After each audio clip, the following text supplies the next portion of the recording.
Uy! May mukha ba ang gumagamit ng illegal na droga? Welcome to our 4th episode of DD Bunks, Debunking Drug Myths and Misconceptions. Kung sa tingin mo ay meron, panahon na para baguhin natin yan. Sa totoo lang, walang iisang mukha ang gumagamit ng illegal na droga. Hindi mo ito makikita sa pisikal na anyo, pananamit, trabaho o maging estado ng pamumuhay.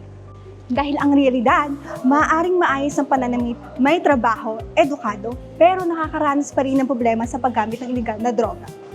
Kaya kapag hinuhusgahan natin ang isang tao base sa pisikal na anyo, nagkakaroon tayo ng maling akala. At mas lalo natin silang nailalayo sa kinakailangan nilang serbisyo at programa. Para sa World Health Organization, ang stigma ay nagiging hadlang para ang isang tao ay humingi ng tulong. Ayon din sa pag-aaral ng United Nations Office on Drugs and Crime, ang stigma at diskriminasyon ay nakakahadlang sa access to treatment, recovery, and reintegration. Dito sa Pilipinas, kinikilala din ito ng batas. Sa ilalim ng Republic Act No. 11036 or Mental Health Act, may karapatan ang lahat ng tao laban sa diskriminasyon at panghusga. Ibig sabihin, ang pagtingin natin sa itsura ng isang tao ay hindi dapat maging basihan kung karapat-dapat ba siyang bigyan ng tulong.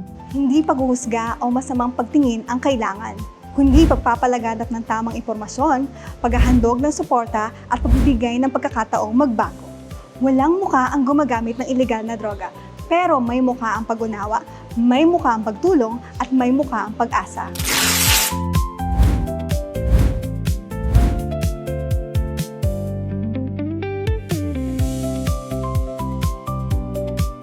Sumali sa game para manalo ng papremyo. I-share sa comment section ng groupie kasama ang pamilya or kaibigan. See you next episode mga kadibangs!